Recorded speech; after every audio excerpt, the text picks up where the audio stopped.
Welcome, everybody, to episode 163 of WordPress Weekly for Wednesday, September 24th, 2014. I'm your host, Jeff Chandler, joined by the one and only West Coaster, Marcus Couch. And Marcus, did you miss me last week? I did. I missed having a show. It would bum me out. I had my Wednesday night free. So did you miss having a show, or did you miss me? Well, I missed having a show. Okay.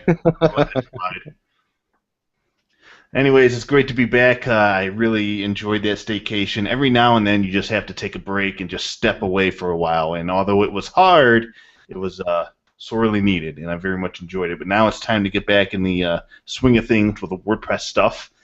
Let's start out with the release of BuddyPress 2.1 Patsy. That was released earlier, back on September 18th, actually. And Patsy is a coal oven pizzeria in East Harlem, New York City. So for those who don't know, WordPress major releases are named after jazz musicians. Major releases of BuddyPress are named after famous pizzeria joints across the country. So that's pretty cool.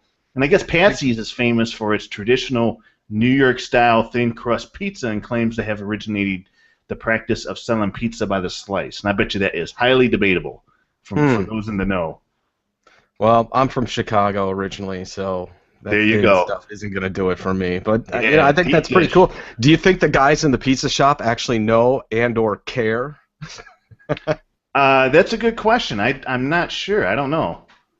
But I'll have to, next time I'm in New York City, like for WordCamp New York City or WordCamp New York, and I somehow find my way into East Harlem, I'll have to be sure to look them up and go see if they have any WordPress swag in there or something. You know, it would be kind of cool. Or BuddyPress, I should say BuddyPress. But anyways, a pizza in the shape of the BuddyPress logo. Yeah, possibly. So 2.1 has the new mentions interface. Now this is pretty cool. This is something I've used on other discussion community type software. And basically, what you do is when you do the @ symbol and you start typing the username of somebody, there's a little sort of like a pop-up window with suggestions of usernames that match the letters you've already typed in. So they call that the new mentions interface. Really neat idea. I'm glad they finally added that. It seems to make sense to me. So it's pretty cool. There's also a new URL profile field type, automatic translation fetching, so that's pretty neat. And a couple of other highlights, such as you could set better passwords with the password strength meter on the registration and user settings pages.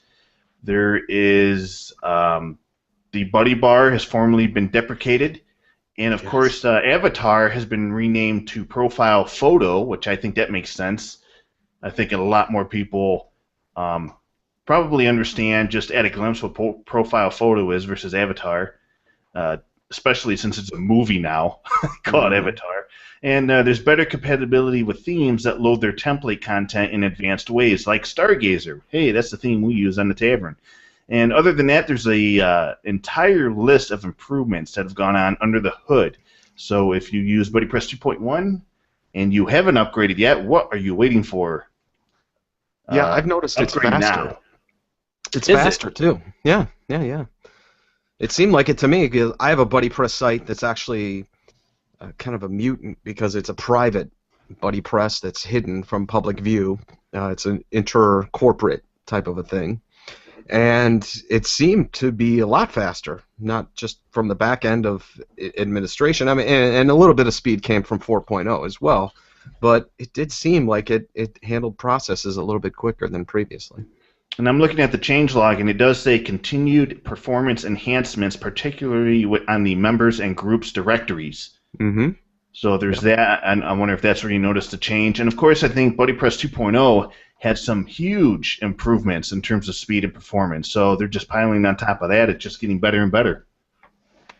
Absolutely, yeah. I can't wait to dive into it. I've got a project coming up where I'm going to actually have 15 different multi-sites that are all going to have their own private subscription-based BuddyPress groups in them. So that's going to be a challenge. It'll be fun. Sounds like you got your work cut out for you. I do.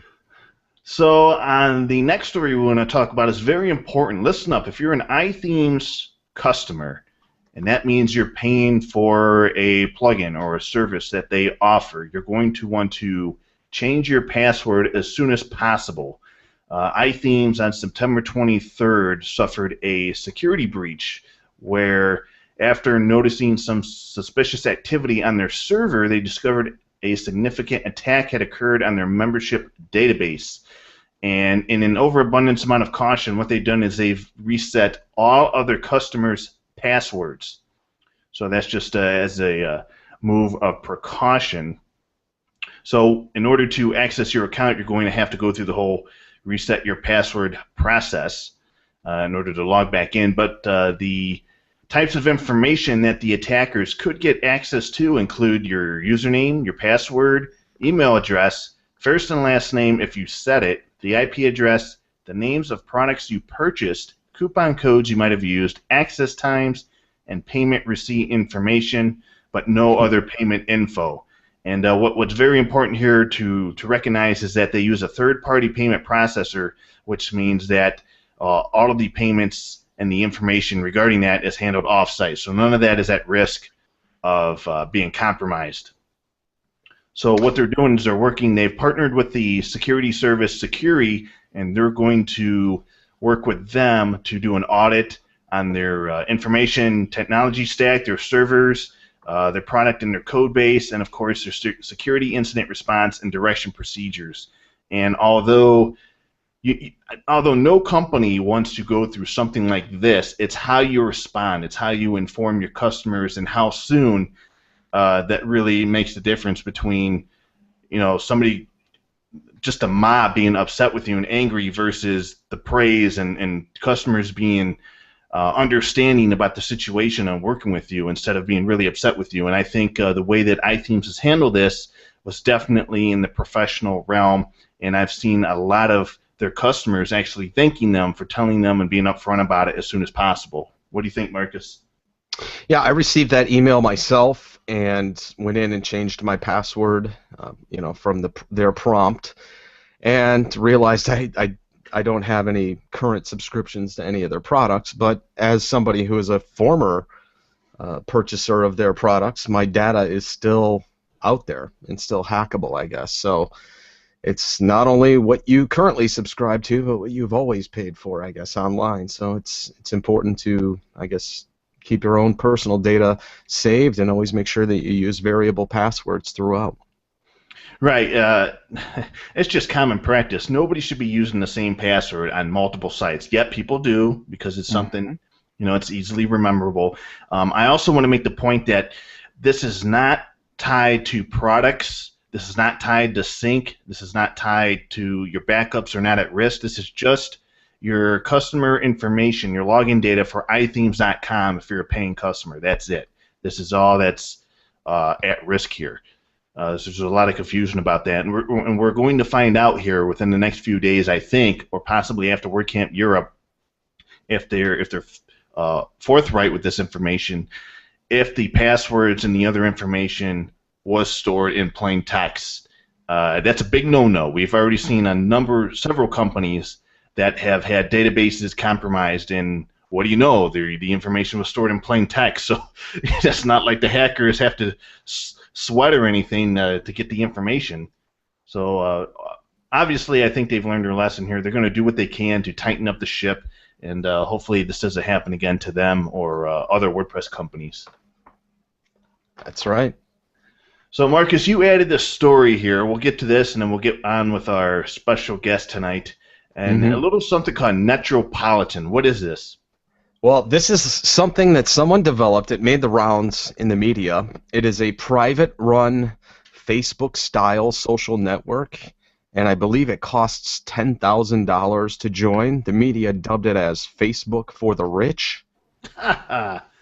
And as it turns out, as Sarah reported on the Tavern earlier this week, it's actually a WordPress site with BuddyPress installed and one particular theme that costs $60.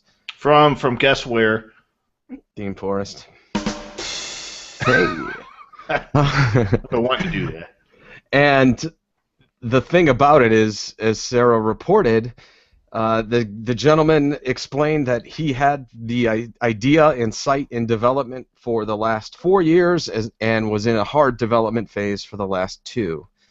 Though it's been revealed that in the last 2 years, really the only thing he did was swap the logo off of a stock theme forest theme. So it just goes to show you that WordPress is boundless as far as how ideas go. Yeah, how ideas go and what you can expand, and that there's people out there that'll sign up for just about anything. So get this, $9,000 is the fee to join, and $3,000 a year to continue membership. And ever since this was reported, I've been trying to access the site, and I get a 501 Cloudflare error. I cannot access their website. And when it comes up, it immediately goes down. So I don't know. If anyone is paying $9,000 to join this site, I get to laugh at you. Hold on. Let's see. Where is it? Because they have been ripped off, and you just threw your money away. If you're going to give $9,000 to that website, hey, send it over to me. I can make it go further. That's all I got to say. But as you said, WordPress, open source technologies, it doesn't matter how crazy or wacky your idea. This is, these open source technologies like WordPress allow people to just try it out. Just purchase a couple themes here, do a couple things here, launch it on a web host, and see what happens. Unfortunately, in this case, we may not ever get to see what happens because the site may never come back online. So.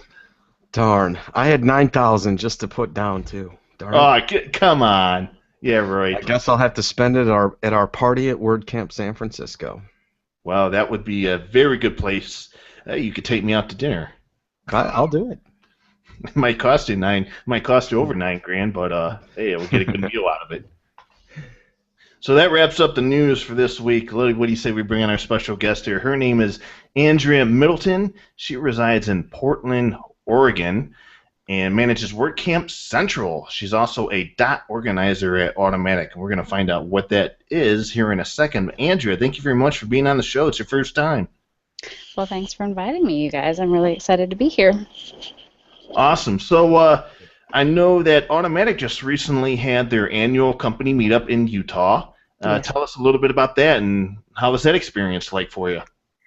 The Grand Meetup is an incredibly fun but very intense experience. I think many people may know that Automatic is a completely distributed company, which means that all 250 plus of us work from our homes or, not from an office, essentially, all over the world. And once a year, the company values our face-to-face time enough that the company flies everyone in the company over to one location. This year it was in Park City, Utah, to spend a week talking, meeting, dining, working together, and just really either refreshing or creating really strong relationships that hopefully will see us through the whole next year and help us solve awesome problems together as we like to do every day.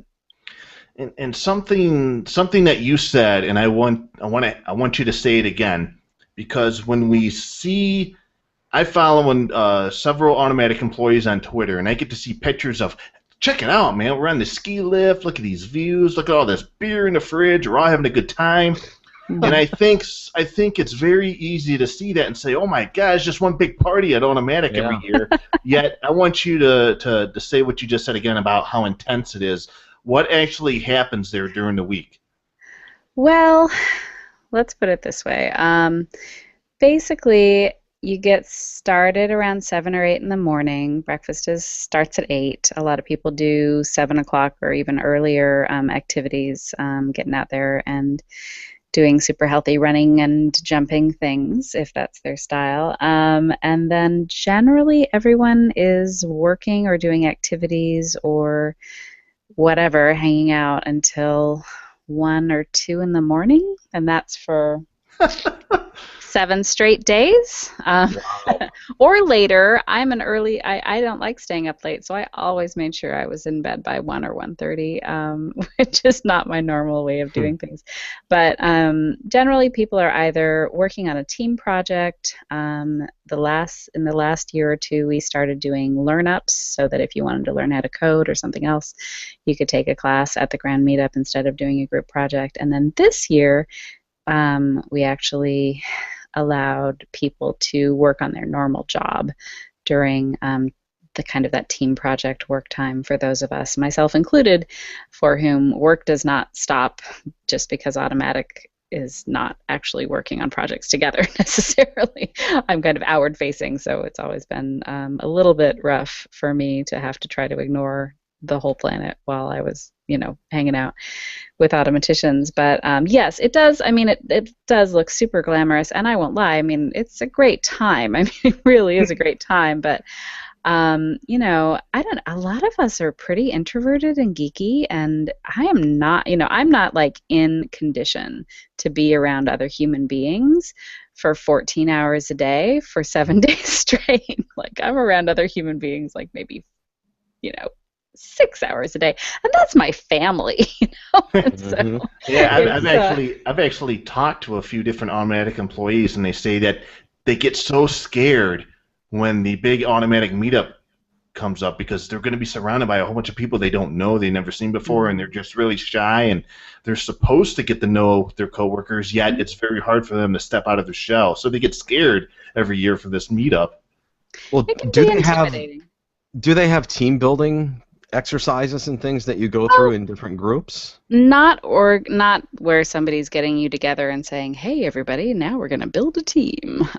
Because so there's no dance off or anything like that. That's never really fun. I mean, ideally, the activities that we organize, like people going skydiving, or people doing a photo walk, or people going go-karting. Go-karting is a big tradition in Automatic Grand Meetups.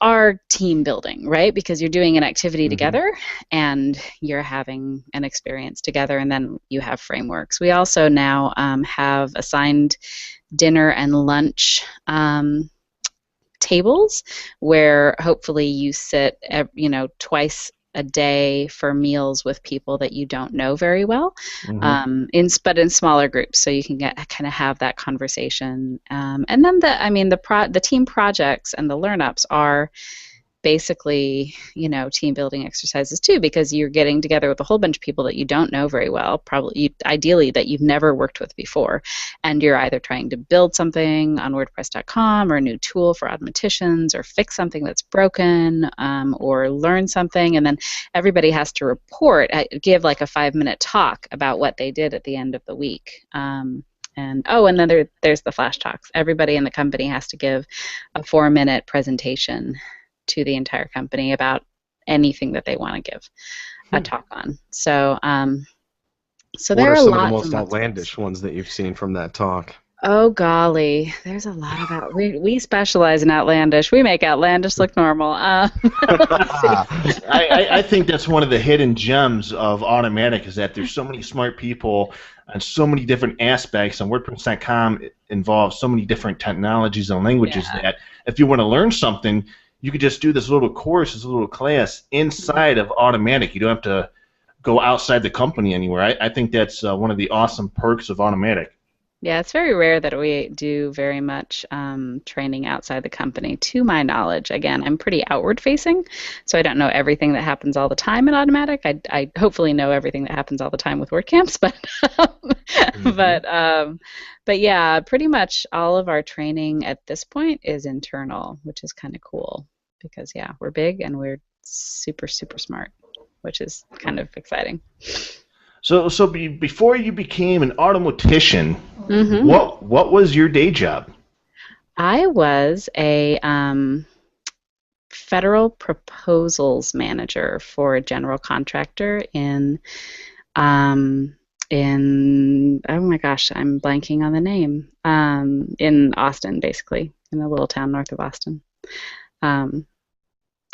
Why can't I think of the name right now? It's where Sarah Pressler lives, actually. I know she's there. Anyway, I lived in Austin for about 6 years, and I was doing proposal management and HR for construction companies while I was there. So how did you end up getting interested in submitting your resume or going through the process at Automatic? How did you become aware of the job? I was actually recruited by Jen Milo, Okay. who had been trying to offload WordCamps onto somebody for a while, because at the time she was project managing core, still the lead designer for WordPress core, and then also handling all the WordCamps. And she and I had known each other for quite a long time. And she pinged me one night and said, "Hey, there's this job. Do you think you would like it?" And I was like, "I don't know." And she's like, "No, you'd be really good at it." And I'm like, "Well, try it." I don't love my job right now. It's good. I like to write. I like to, manage, the processes and hit deadlines and stuff like that. And I like people and that kind of stuff. So maybe. And we tried it out, and I liked it. And that 3.5 years later, here I am. And I bet you those 3.5 years have flown by. A bit, yes. They've been busy. And so had you had any experience with WordPress, hearing about WordPress, anything like that? Oh, yeah. I had been a WordPress blogger since about 2006. Okay. I had, before my construction proposal management jobs, I had been working as a wine distributor rep in the U.S. Virgin Islands. And so when I left that business and moved to Texas with my soon-to-be at that time husband, I decided I wanted to start a wine blog. And so and I told my friend Jen, and Jen and I have been friends for a long time, that I was going to start a blog. And she's like, "Oh, you have to do it in WordPress." And my husband said, "Oh, you definitely have to do it with WordPress." And I'm like, "Okay, I don't care." Whatever. But I had been using WordPress for a really long time. And so so I'd been part of the community as just a normal Joe blogger, nothing fancy. And so getting to know the people who built WordPress was really, really exciting, and kind of really deeply understanding that notion of open source really makes me, open source is something I get really excited about. I have a dormant revolutionary hidden deep inside of me that gets really, really excited about the concept of freedom and open source and stuff like that. So that's awesome. One of the Automatic has all these fancy, although not quite so fancy, but funny job titles, and yours is dot organizer at Automatic. What is a dot organizer? I call them whimsical when I'm being very understanding. Yes, we do love our whimsical titles.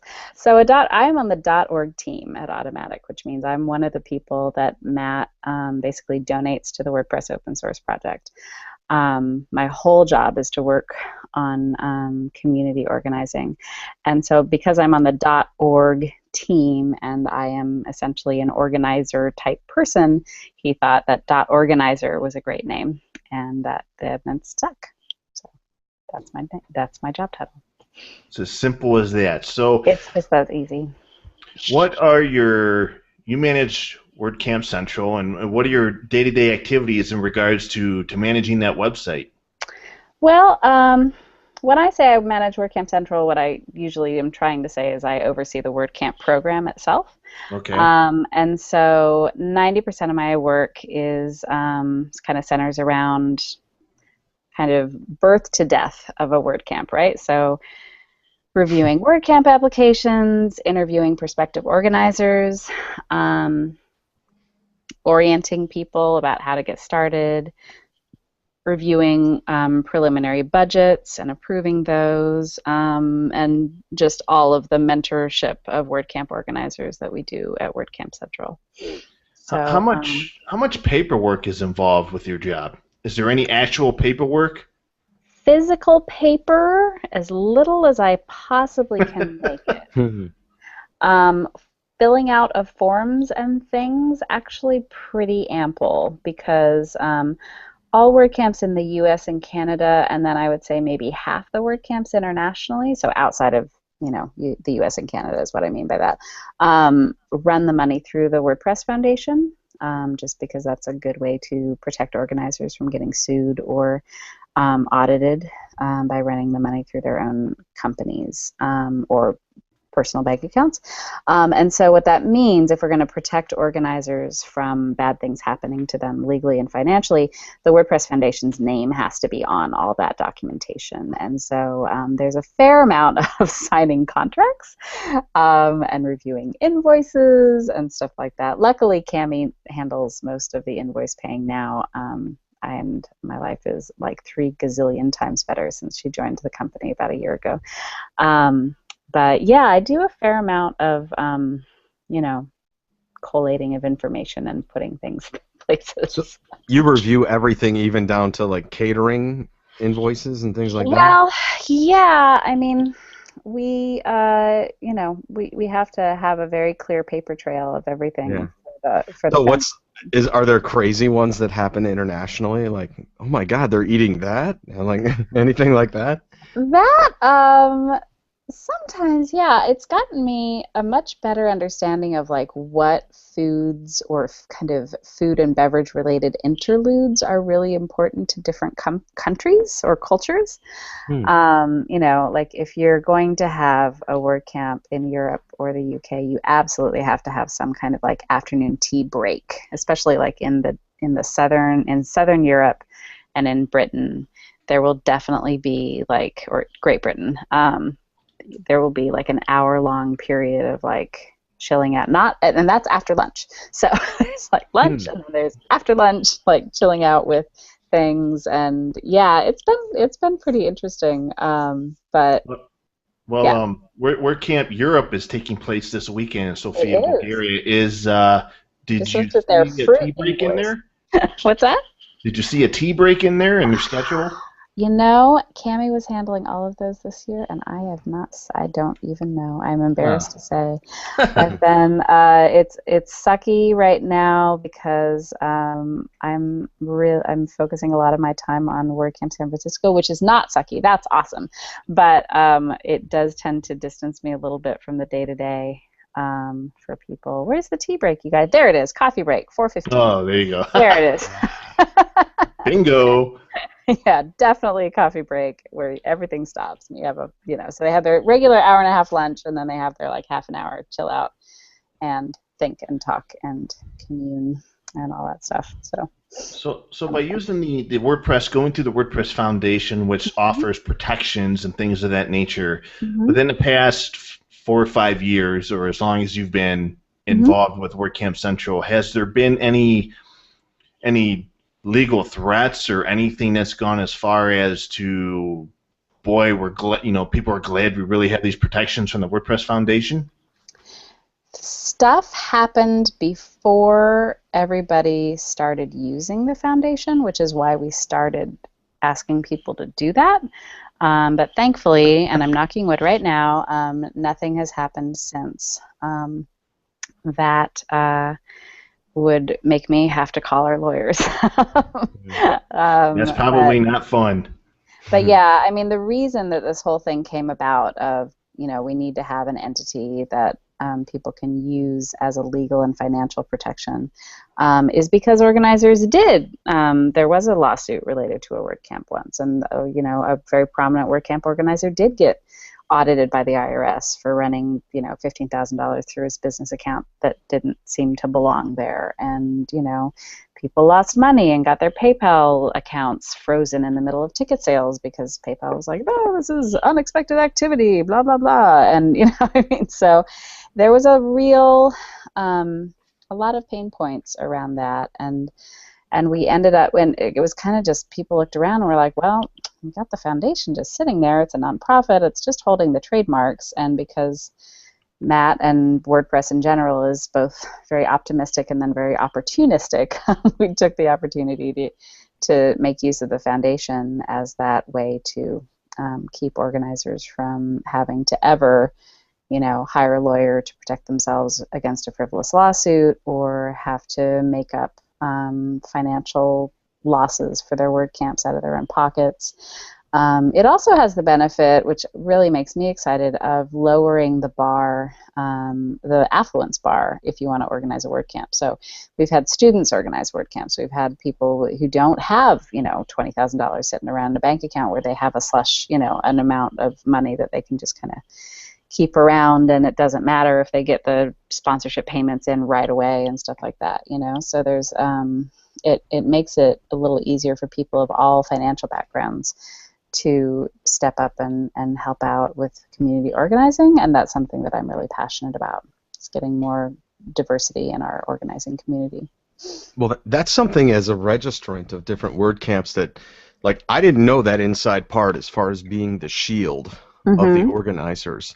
I thought it was more of, hey, we'd like to make sure that the content is on the up and up and things like that. Well, we also would like to make sure of that. Yeah, that's true. But you know, primarily, we never want anyone to organize a WordCamp and be done with that and say, wow, that really damaged my life. You know, we want people to organize a WordCamp and think, wow, I would really like to do more stuff to give back to WordPress and help grow the WordPress community. And that, I mean, that is actually my job, is to both make WordCamps great for attendees. So make sure that I'm doing everything in my power to give all WordCamp attendees the optimal WordCamp experience, and then also to make it so organizers' lives are easier, as easy as I can make it, with still making WordCamps great for attendees. So there's a balance there, and that can be challenging, but I'm equally passionate about both.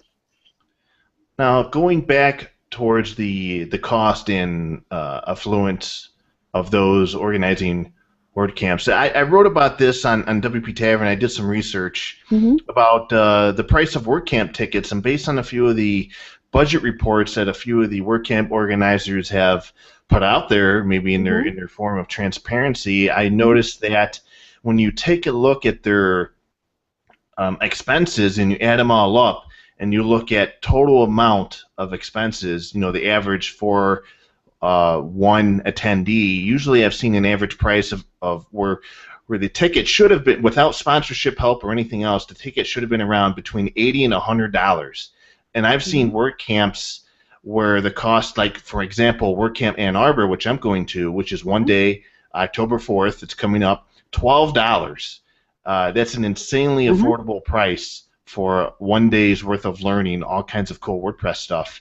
But a lot of these events are 2 days. You get a meal, and all for the cost of anywhere between $20 to $40, $40 being very expensive, actually, within the realm of WordCamp. So tell us sort of the importance that these different sponsors, including the pillar sponsors, have had on making these WordCamp events affordable.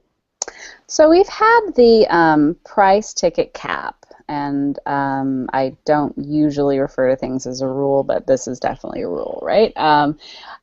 We've had the ticket price cap rule for over 3 years now, where we've asked everyone to keep their ticket price at or below $20 per person per day. And the reason behind that is that we want WordCamps to be as accessible as humanly possible, but still make sure that people show up if they register. So there's a balance there, right? Again, with the balance.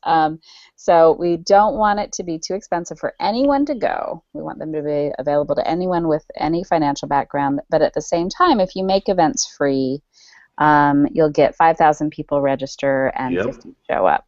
Yeah, so there's no shortage of research that shows that. Yeah, and that is not only difficult for organizers, but it's exceptionally wasteful, because I mean, you gotta plan to have enough food and shirts and stickers and space for the people that are gonna show, right? So there, you know, we want to charge just enough that it isn't a barrier to entry, but that if you're a little hungover on Saturday morning, you'll still go, you know, because you put your sawbones in there, you put your $20 in there, and you need to get that money's worth. Ideally, people care about that. So gotta get that catered meal. Right, you know, well, I've got a lunch and a T-shirt coming to me. If I don't show up, I'll never get it, right? So hopefully that is motivating to people, and we have better attendance for that reason, and we don't have to, you know, throw away baskets and baskets of food every time there's a WordCamp, which hopefully people don't do. Hopefully they call their local homeless shelter and they find somewhere to donate it. But anyway, WordCamps are a ridiculous, incredible value. We could not make WordCamps without sponsors.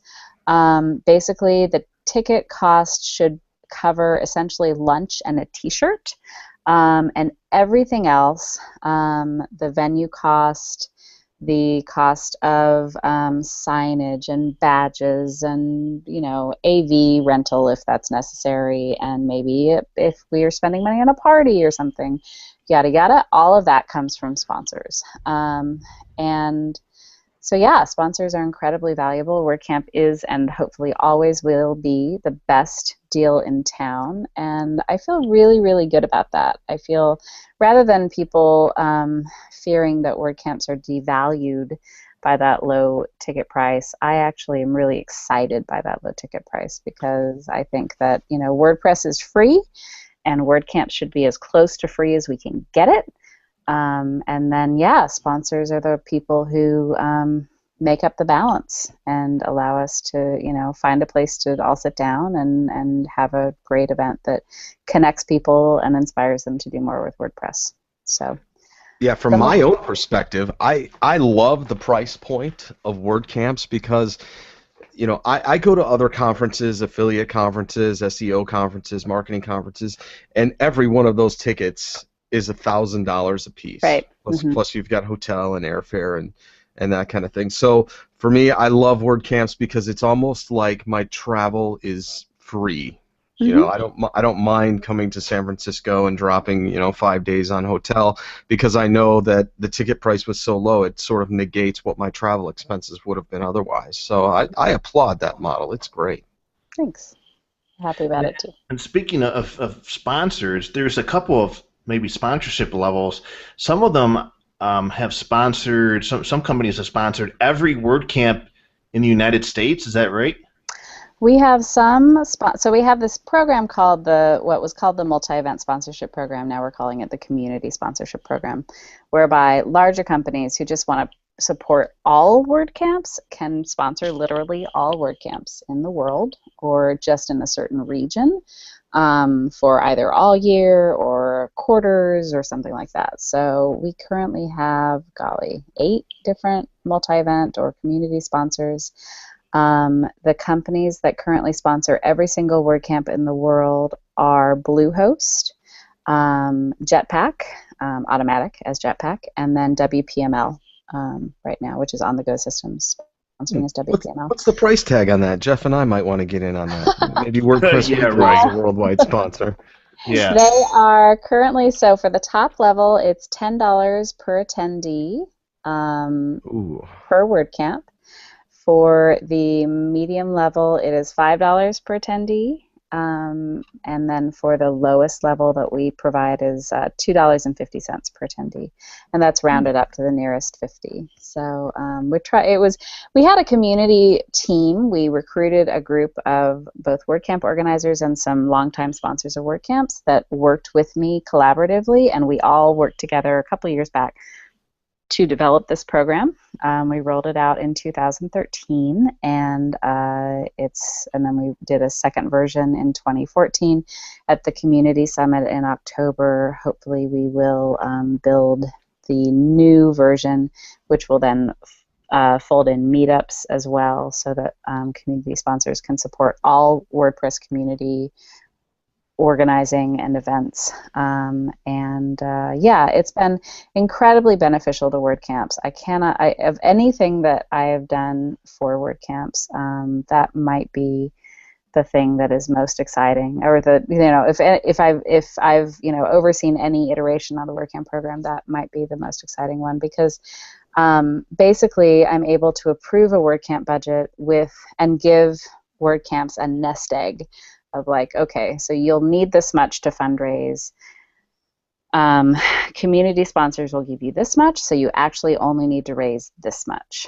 And it really releases a lot of the fundraising work off of WordCamps, and that makes me excited, because then my hope is that they will take all of those hours that they were spending trying to drum up money and focus on developing great speakers, finding speakers, pulling them out of the woodwork, and just bringing up their local speakers and helping them make great presentations and making really great events. Now, going back towards sort of protections of WordCamps and sort of creating this baseline of expectations for WordCamps.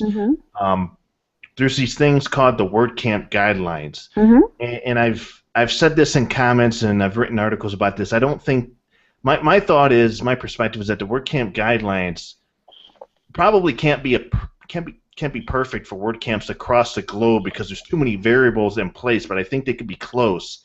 I'm just wondering, what do you think, and explain the purpose of what these WordCamp guidelines are for? Well, WordCamp is the official event for the open source WordPress project, right? So when you are organizing a WordCamp, or if you are speaking at a WordCamp, or volunteering at a WordCamp, you are essentially an arm of WordPress, right? You're representing WordPress to your local community. And so because, back before we had guidelines, there was so much variation in what people would get when they went to a WordCamp, and then, both in like the quality of the event, the quality of the speakers, the stuff that people would tell people might not have been accurate or right. Someone organized a WordCamp once that basically they just got a whole bunch of sponsorships and then disappeared with the money. Yeah, ask around. People that longtime members of the community got shafted on that one. And that when people, just normal human beings, bloggers, people who use WordPress, would go to these WordCamps and walk out thinking, well, WordPress is terrible because they cheated me, or they told me to do something, or they said really sexist stuff, or they did, they put terrible food out, or whatever, they treated me wrong. They sold my information to a marketing company, something like that, I also want to say that prior to the WordCamp, the what you would call it, the WordCamp being trademarked, I wrote about this. There was an event. WordCamps were really starting to become something of their own. They were starting to gain popularity, and somebody was going to do this event called Virtual WordCamp, where they were going to charge $80 or $90 to attend a virtual WordCamp, which means there was no travel, no anything. You just sat at your computer and watched the live stream. $90, and I'm pretty sure Matt was pretty upset about that, and I think he probably already had it planned, but that was probably the icing on the cake on why it needed to be trademark protected and why these guidelines had to be put into place so people do not take advantage of the name. Right, and really give WordPress a bad name in the community, right? So I think that while, you guys know, we're open source people, right? We hate being told what to do. We hate it. That's why we like open source. Nobody likes being told what to do. That's why instead of contributing to this plugin, I'll just create another one and I'll add it to the 600 that are already there. Exactly. People like to solve their own problems. People like to do what they want. We're all Cartman, right? So, I get it. I totally get it. I hate being told what to do. Ask anyone. Ask my husband. Ask my boss, But, in the end, the value of having WordCamp be this experience where you go to a WordCamp and that your information is safe, the price will be reliable, the organizers have at least been vetted by somebody, right? And your money's not going to disappear, and things will be safe and reliable, and make people walk out hopefully thinking WordPress is amazing, I want to do more, is pretty important to the growth of WordPress. So I agree. One size fits all is a pretty good way to have everybody look bad in their clothes. But at the same time, if we're going to hold one group of people to a standard, I would hope we hold everybody to the same standard, right? So, every community gets their little cliques, and their little cool people get to do what they want, and then if you're a nobody, you don't get to do what you want, and all that stuff. And at the very least, I hope that by holding everyone to the same list of expectations and the same standards, that we equalize that phenomenon and make it so, just because you know everybody doesn't mean you get to do whatever you want. Everyone's held to the same standard, and if anything is going to make following rules when you hate following rules suck less, hopefully that is the thing. Right? It's that at least it's a set of expectations that we hope are at least basic enough that everybody can find a way to do the event that they want to do, and benefit the WordPress community while still making a great experience for attendees. And I think the pain, or the benefit outweighs the pain. And as an attendee, I can tell you that I also like those standards being put in play, because I know that every time I'm going to go to a WordCamp, I'm going to have that experience because of the threshold of rules that are put in place. And so I know that there's going to be ample, swag, shirts, whatever. I know they're not going to run out of what I wanted. Hopefully you'll know that the speakers that are, presenting information to you will be giving you correct information. Right. They won't be telling you to sell yourself out and lose the freedoms that the GPL gives you. They will be giving you correct information, Yeah, it's a clean conference. That's what I like to say. I hope so too. And that's why we encourage so many people not to make it really commercial, is because attendees don't like that. I mean, attendees like to go and get the content and not be, farmed for their marketing value, and all that stuff. So I agree that every so often it is painful to ask everyone to meet the same set of expectations.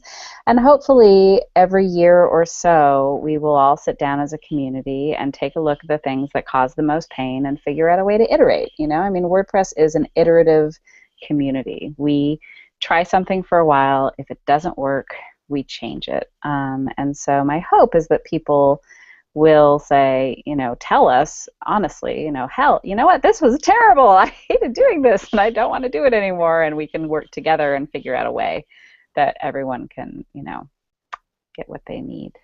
But now the guidelines provide, their guidelines sort of this foundation of expectations for what everyone can expect when they go to a WordCamp. But there's this mentality amongst some folks in the WordPress community, including WordCamp organizers, that because of these guidelines, that the WordCamps have become cookie-cutter type of events where they're sort of all the same, and it's very difficult to differentiate themselves between the next WordCamp because of the guidelines. What are your thoughts on that? I think that it is pretty easy to be the most Milwaukee-y WordCamp Milwaukee in the entire world, and the most New York-y WordCamp New York in the entire world, if you focus on that.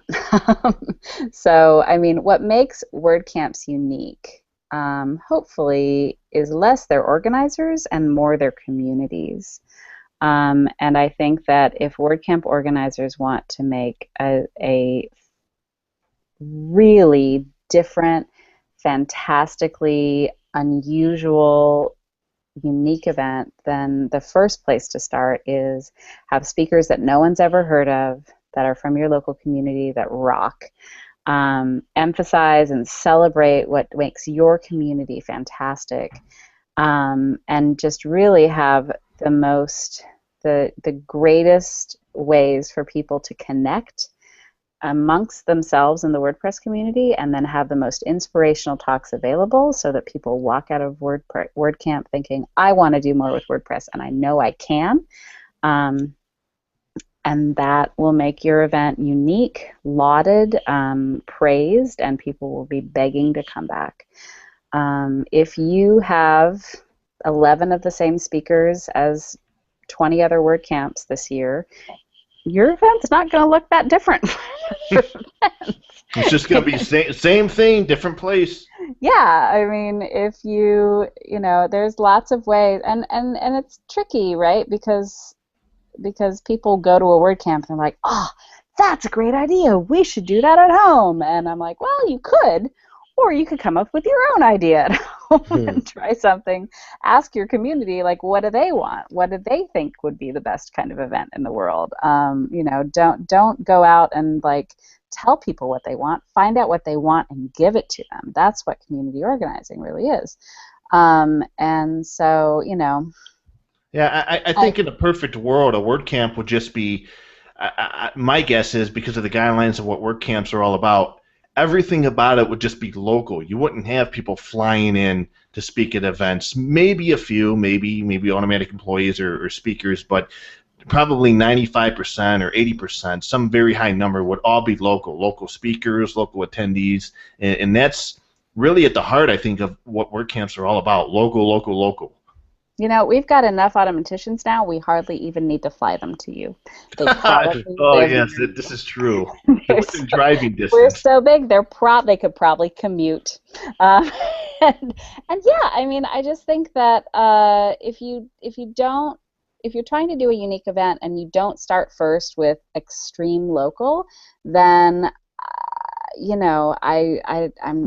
always kind of taken aback. And I mean, listen, WordPress is like 23% of the web and growing, right? We need, if we're gonna, own it all, we gotta have more people talking in the conversation.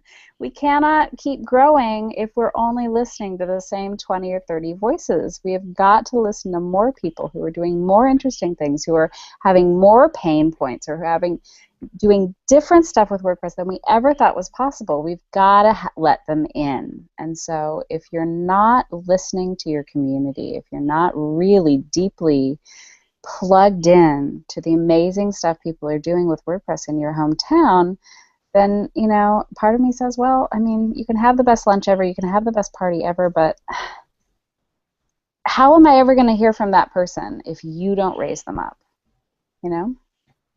And so what are some of those, for those that are listeners out there that may want to get involved as far as being a presenter and speaker at a WordCamp event, how do they get started? What kinds of things should they plot out? What kind of presentations and things apply to somebody that is, just trying to get their feet wet in speaking and presenting?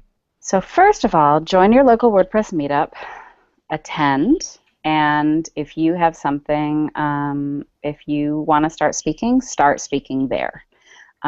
Maybe you could help out the local meetup organizer by saying, hey, what if we have lightning talks 1 month, and then like everybody signs up to give a 5-minute talk, and maybe cut your teeth with that, just like a 5-minute talk, short, sweet, can't get too rambly, easy to practice, all that stuff.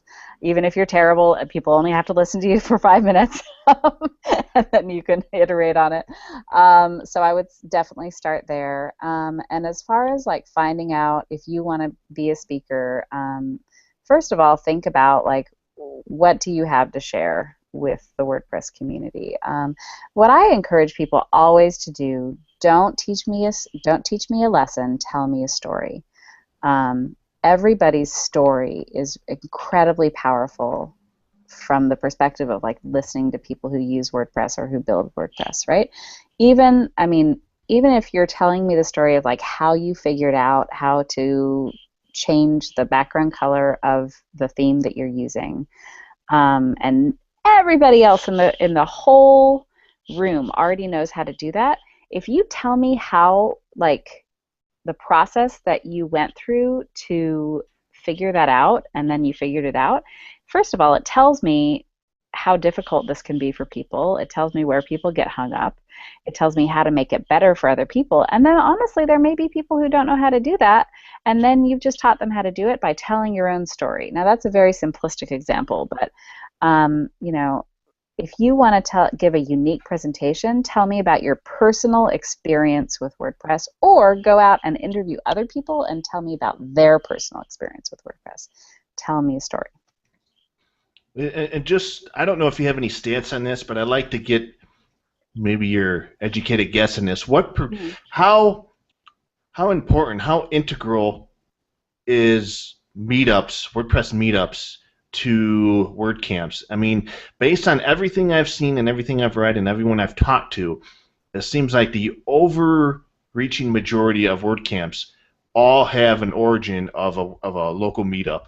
Yes, we require WordCamp organizers to have an active local meetup. Oh, well, okay. Well, so now that makes sense.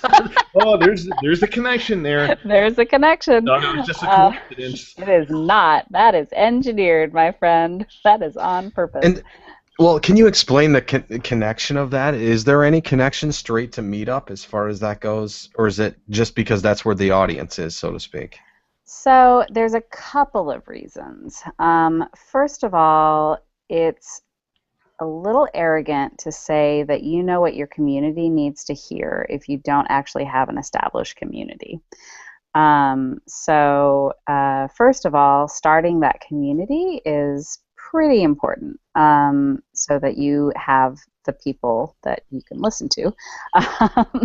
Then also, it's organizing a WordCamp is a lot of dang work, and you need other people to help you. Otherwise, you will walk away from organizing WordCamp thinking, I never want to do that again. Right. So you need speakers, you need volunteers, you need other organizers, you need sponsors. If you don't have a group of WordPress fans in your community that are already identified that can sponsor, speak at, and attend your event, you can be the best organizer in the world, but it simply will not be successful. So we ask everybody to have an existing face-to-face meetup first. And then once that's established, even if it's only established for like 2 or 3 months, then start organizing your WordCamp. And that's been working pretty well so far. And I think it's important to reference that if you currently have a WordPress meetup in your area and you are paying the dues for that, and I've recently, unbeknownst to me, I recently looked at the dues on Meetup, and if you're not charging for people to attend your WordPress meetups, it can get expensive over the course of a year. Mm-hmm. The WordPress Foundation does have a program in place that if you apply to and you meet the criteria, they will pay your membership dues. Is this correct? That is correct, yes. You can find the application over at make.wordpress.org/community. Then I think it's /meetups. And we have 5 good faith rules, including things like don't be a jerk.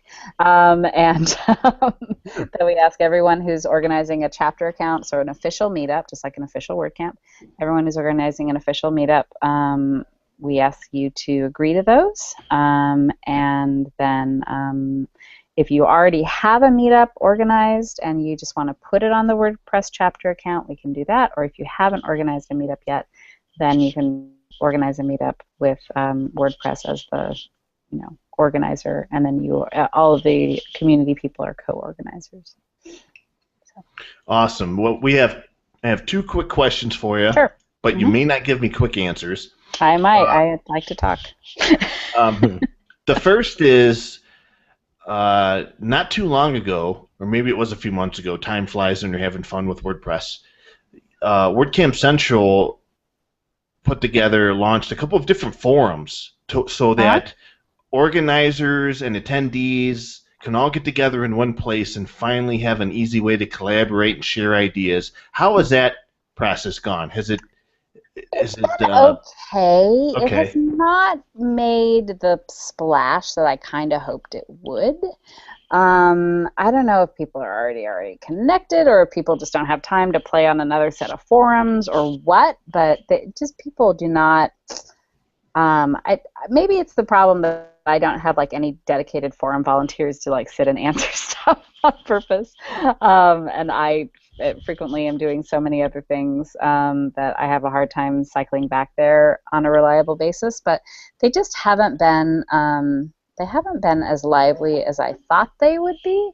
It could be the fact that we answer a lot of questions on plan.wordcamp.org anyway. But those haven't set the world on fire like I thought they would.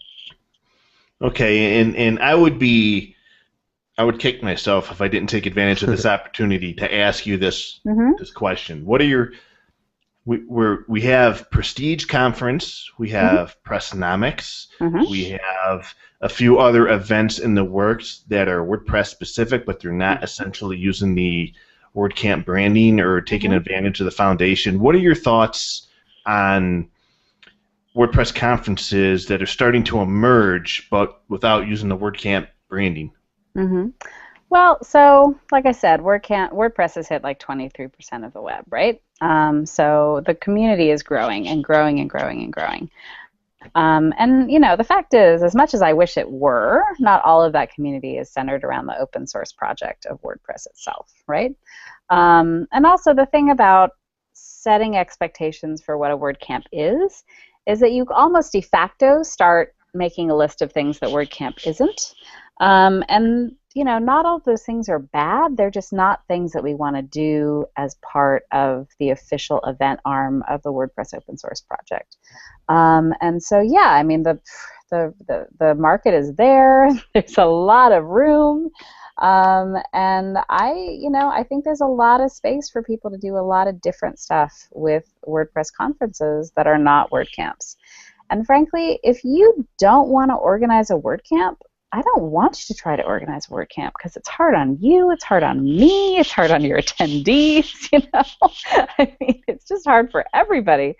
So, you know, if somebody has a really well-defined vision of an event that just isn't, you know, doesn't for whatever reason, you know, fit into that set of expectations, I think, you know, we are all entrepreneurs. We iterate. You know, there's a lot of room for people to do different stuff with WordPress events, and I say, you know, more power to them.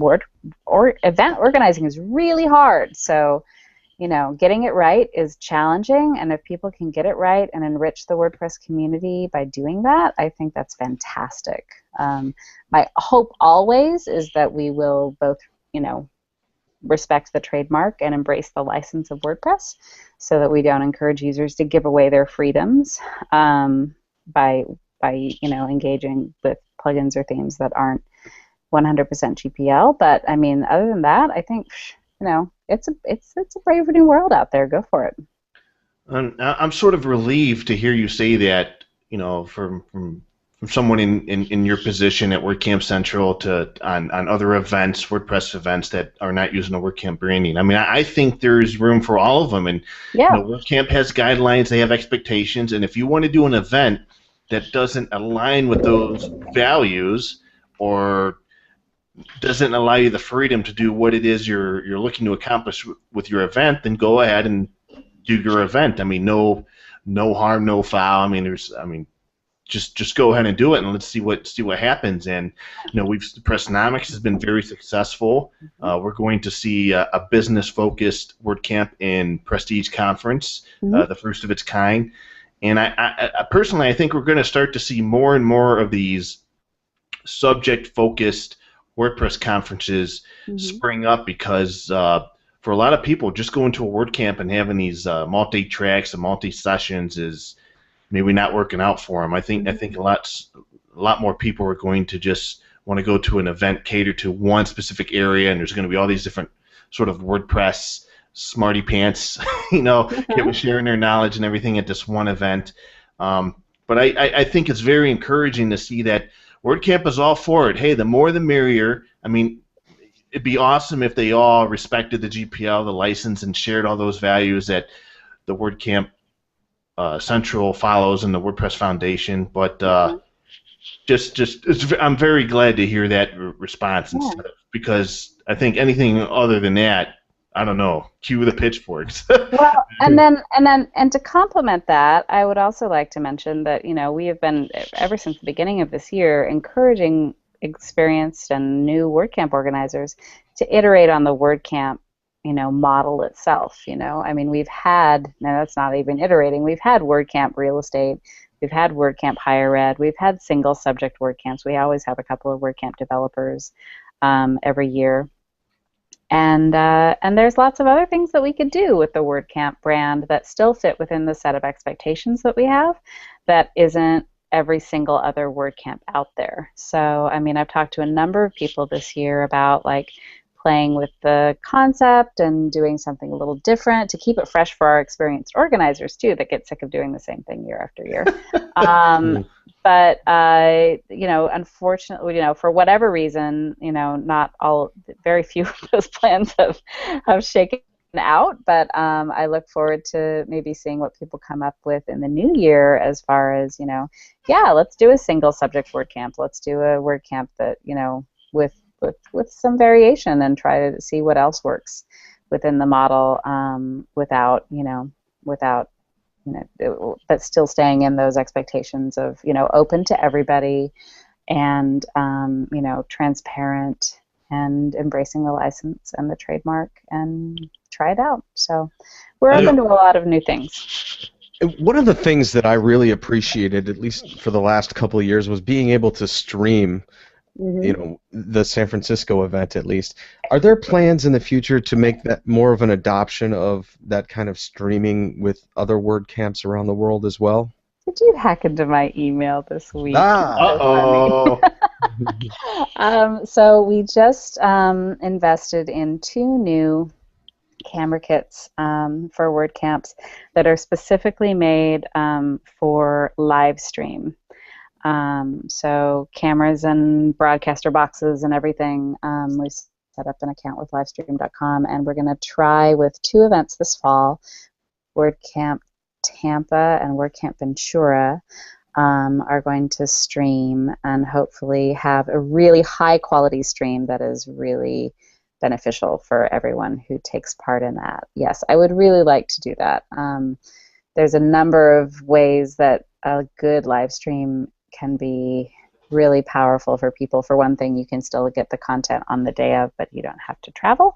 But then also it can even make it a little easier for attendees who maybe don't want the connection, but they still want the inspire part of the event, or even if you just have tried your best and you cannot find a venue that's more than 200 people, but you know that more locals than 200 will want to come, you can provide a stream.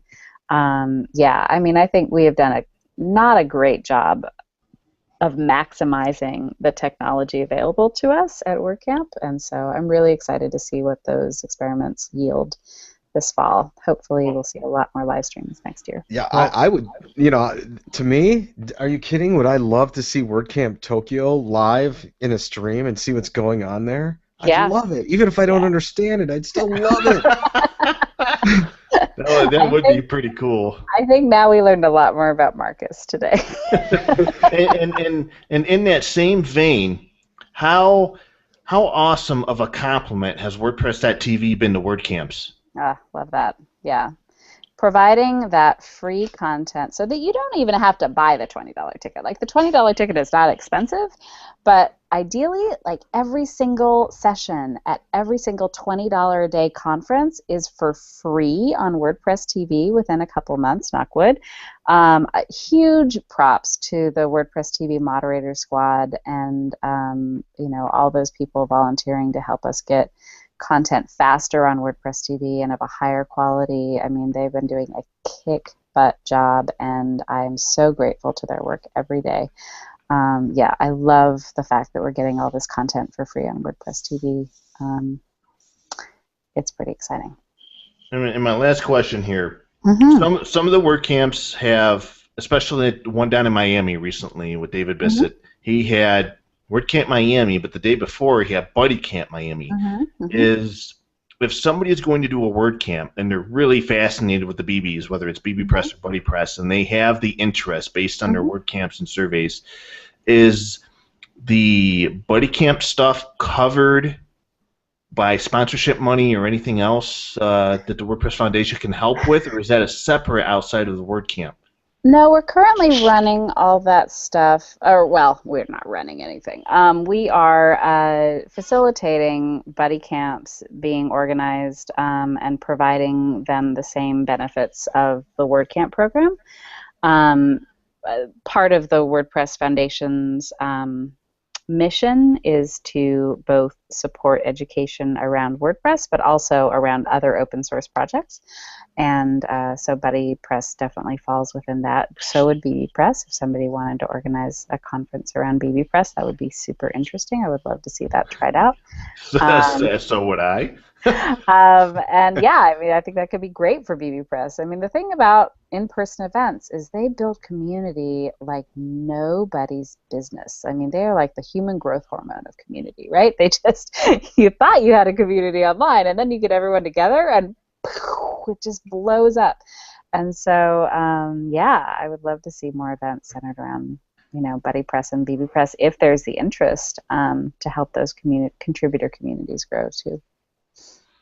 Well, Andrea, I want to personally thank you very much for spending this time with us. This has been awesome. I love all the information you've delivered here on the show, and I know sometimes it can get a little hot under the collar in your position with the guidelines and certain events and things happening of that nature, but overall, I very much appreciate the work you're doing, Jen Milo is doing, all of the volunteers at WordCamp Central, the support of the WordPress Foundation. I mean, at the end of the day, I think everything that everybody's doing in that foundation is really helping to educate people at a very, very affordable price on things of WordPress and providing that opportunity for a lot of people. And it's just a wonderful thing. And I know that in the future, currently and in the future, I think inclusion and diversity, I think, are some of the hot topics of not only for getting a diverse speaker set, but even diverse attendance at various WordCamps. I know that's probably going to be one of the sticking points for events in the future. But just a great job you're doing, and just awesome. I'm looking forward to WordCamp San Francisco, too. Me too. I think it's going to be a great time. And thank you so much, Jeff. That's really kind of you to say. And I just, I think every so often we, not everybody agrees, but I think, in the end, what we're all doing this, I hope. I'm doing this because I love WordPress and I love open source. And I want the WordPress community to be the most welcoming, most enthusiastic and most open source community on the planet, and I think that WordCamps go, take us there. So, any closing comments, Marcus, for Andrea before we let her go to her awesome world there in Portland? Yeah, Andrea, I just want to share a story. I went to one particular WordCamp 2 years ago and met a gentleman that was just asking me baseline questions about different plugins and themes, and it was apparent that he was just getting started. And then 1 year later, he's presenting. Oh my gosh, I love those stories. So that is a testament to your work and, putting it all together and the work on behalf of the organizers and things, is that in 1 year's time, someone can come just looking for information, and then the next year they're presenting it. So I think that's a great story. That is my favorite kind of story. I love the fact that people can go so far so fast with WordPress, and that people feel so welcome, I hope, in our community, and they're like, yes, I can do things. I am inspired, and there's room for me. And that people make their business, they feed their children with information that they get at WordCamp. And that's, all of our organizers all over the world are such great people for spending they could be sitting around watching Grey's Anatomy, but instead they're working on, schedules and stuff like that. So they're sitting in the living room working while watching Grey's Anatomy because WordPress affords them that opportunity. But all I can say is I could never do the job that all of our organizers do together.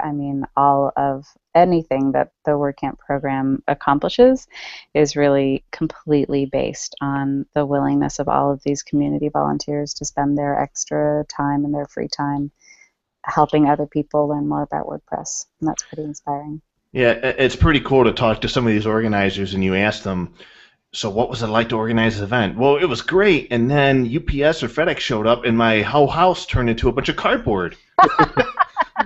But I had all these volunteers here. We played Music Ain't Nachos, and we unwrapped everything. We organized all the swag bags, and you hear those stories all the time. It's really cool, thanks to those organizers. So, Andrea, before we let you go, give us a couple URLs for WordCamp information and how we can keep tabs on you. Sure. So hopefully all of the news that's fit to print is at WordCamp Central about WordCamps. So that's central.wordcamp.org. If you are interested in doing more or helping out with WordPress community organizing, please subscribe the blog at make.wordpress.org/community. That's where all of the people who contribute to the WordPress open source project on the community side have our conversations. And then finally, if you're interested in finding out what it takes to be a WordCamp organizer, head on over to plan.wordcamp.org. That's where all of the information that we've collected from all of the WordCamp organizers around the world is located, and that's where you can apply to organize a WordCamp in your hometown. Fantastic. And we didn't get a chance to talk about it. I just now remembered. But I can't wait to see, if it becomes a reality, what happens with the WordCamp app. I think that would be pretty cool in terms of organizing information and one of my favorite features, upcoming events. Mm-hmm. So that would be really cool. Do you have any knowledge whatsoever on the app or the progress of it? That, golly. We have had a couple of different people toying around with different ideas. We don't have a canonical, official app at the moment. We had a GSUC project proposal, and it hasn't finally come to fruition, but I hope in maybe 2015 we'll get that finally rolled out. I think that would be a great benefit to WordCamps, and hell, maybe at the WordPress Community Summit, some people will step up and say, "No, we want to do this for real," and a contributor group around that, and we'll just bang it out. Oh man, that would be great at WordCamp app. Andrea, thanks a lot for all your time and everything you do. And believe it or not, all we did was scratch the surface on this whole WordCamp thing. So we're going to have you back on sooner rather than later. Well, twist my arm. You guys are both lovely, and I've really enjoyed spending time with you. As anyone will tell you, I love to talk about WordCamp. So, yeah, please, I'd like to talk some more. I guarantee you will be on the show sooner than later.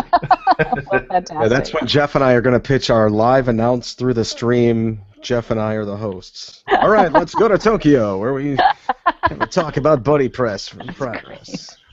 Yeah, we can dream, right? Hey, anything's possible with WordPress.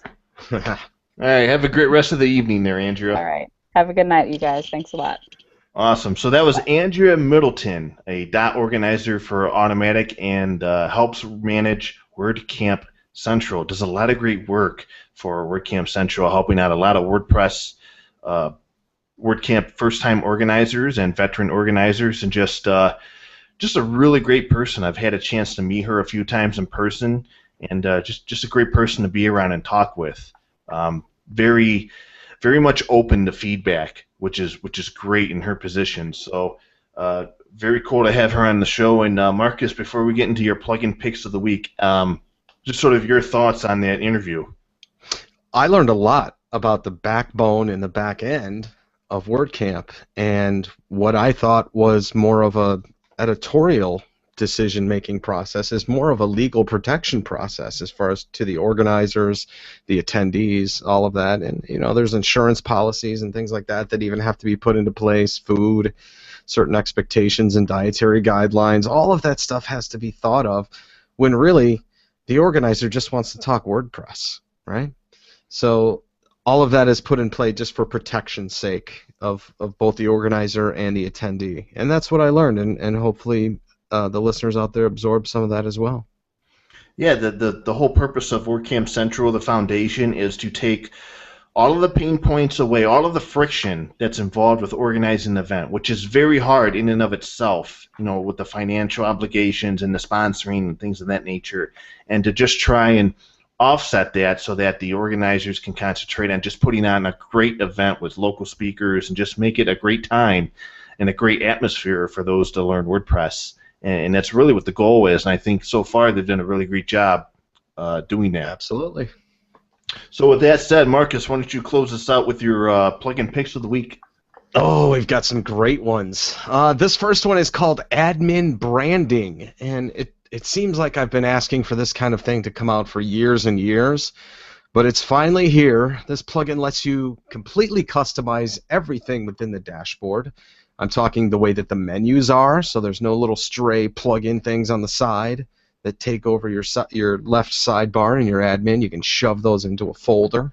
You can change the color, all the logos, everything. So it works for you just not only as from a personal perspective of making your WordPress look the way you want it from the back end, but maybe you've got clients or things like that that you want to put your own branding in. So admin branding is that plugin. Really good one. So that let's see. It allows you to completely customize the logo, look, and feel of the WordPress admin. So does that mean you can control what things are displayed and what things are hidden? Yes, everything. Yep. Because there's a plugin out there called Minimize, but it needs a rewrite. It needs it's difficult to use. So hopefully this thing is. I might give this thing a try and see. You can compare it between the two. Hopefully it's a lot easier to use. It has a better user interface. Mm-hmm. Absolutely. Okay, so we talk about GMO, genetically modified stuff, where they cross-pollinate one thing to the other, and it's usually something that comes out really bad. Well, that's what reminds me of this particular plugin. It's called Widget Menuizer. Jeff, you want to take a guess of what that is? Let's see. Widget Menuizer. No? Let's see. It makes it possible to embed sidebars with your site's menus. Oh, stop reading my descriptions. Yes, it does. So anything that you have in a widget area, you can actually stuff that little block into a menu. So you go into the menu editor that you typically would do and change the order of things like that. And instead, where you would typically put post or page or link, there's then this thing called embed. And you click that and you choose which widget you want. And there it is right in the menu, not even in a sidebar. Wow. Yeah. I even put video in it, and it worked. That's pretty neat.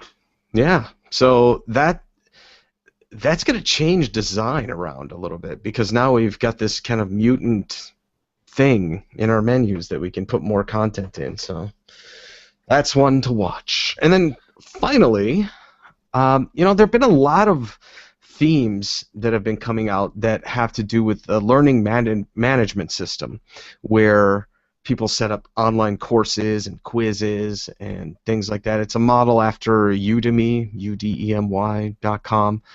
It's kind of a social learning environment. I've always seen it tied in with themes, and I've been working with one particular project where I want to get involved in training, but it's always the limitation of the theme that gets me. But now WPMU just came out with something called CoursePress. Now there's a light version and a pro version, and the pro version I think is only $19, so it's not a huge expense. But it does everything that I've seen in these other upper echelon themes, these premium themes, and a little bit more. So, Jeff, I've been spending close to 3 months on this other project, and now I have to abandon it because this plugin does a heck of a lot more and lets me retain my own theme, which means I can run it in Genesis or any other theme set framework that I want. So, CoursePress. Isn't that the life of WordPress? Oh, look, this is so great, and then this group of people creates a plugin. It does everything I need it to. So 3 months worth of work. Goodbye. Yeah, exactly. At least I got the content done. Well, at least it only cost you $19. Yeah, that's right. So, very cool thing, CoursePress. It hit me kind of unexpectedly. I didn't know about it, and then I was really bummed out when I read the description and saw the video. I'm like, oh, shot to the gut right there. But I've tried it, and it's great. Awesome. So, WordCamp Europe will be taking place this weekend. WP Tavern's own Sarah Gooding will be there in person, not virtual, and she will be she'll be on the ground covering all the events and possibly getting stories from attendees there for coverage on WPTavern.com. So if you see her, be sure to say hi, give her a friendly welcome. And next Saturday, is October 4th, and that's a big day in WordCamp land. There's WordCamp Tampa, WordCamp Ann Arbor, There is the Prestige Conference, and there might be one or two other events on that weekend. It's going to be a very busy weekend for WordCamps, but I will be at WordCamp Ann Arbor, Michigan next Saturday on October 4th, so looking forward to meeting everybody up there. And I don't know about you, Marcus, but I like these smaller WordCamps where there's only about 1 to 200 people because it's a little more intimate. It's not so crazy. It gives you more opportunity to really get to know the people that are there. When I go to some of these larger events, it's just it's just too large for me. Over 500 attendees, 300 to 500 attendees or over, and I just don't find myself meeting a lot of new people. I don't know. There's something about it that doesn't gel with me. Yeah, you can definitely meet a lot bigger of a segment. When I went to WordCamp Orange County, I bet I met 50% of the people there. So and that helped. That helped my social profiles. That helped the audiences of the shows that I do to grow, including this one. So it's great for that intimacy. I've not yet been to the San Francisco one, so I'm looking forward to that one in just a month here. And I think what part of the issue is with me is there's a lot of people that maybe go to these larger events, the more, I guess you can call them more popular WordCamps, and I want to meet those people because I haven't seen them for a while and catch up with them. And in the midst of all that, I pretty much missed the opportunity to meet all these other new people I've never met before. So that probably lays into that as well. Yeah, next time we get Andrea on the show, maybe we do like WordCamp speed meeting, like speed dating. I don't know. We've run it all through Buddy Press. Come on. Worth a shot, I guess. As far as announcements go, next week we're going to have on someone, one of my favorite WordPress plugin authors of all time, Lester Gamers Chan, who will be joining us live from Singapore. And we're just going to talk about his take on WordPress, what the WordPress scene is like in Singapore. When Matt Mulloway recently went on a sort of South Asia Pacific tour of different cities, he stopped at Singapore and had a sort of like a state of the word, but only for those who were there in attendance. And he was there and had a chance to listen to what Matt had to say. So I asked him about that. And I just can't wait to have him on because he's been one of my favorite plugin authors for a long time, and just really looking forward to that. And it's going to be next Wednesday. I gotta go find some Singapore beer. Let's do it. Oh boy! So that's going to do it for this week's edition of WordPress Weekly. You can find show notes for this episode and all previous episodes on WPTavern.com, and you can follow me on Twitter at Jeffro. That's JEFFR0. And Marcus, how about yourself? You can find me at marcuscouch.com and on Twitter at marcuscouch. Awesome. So be sure to check out the show notes. We'll have links to everything you need to know about organizing WordCamps and references for you. And until next Wednesday, have a great and enjoyable rest of the week, everybody.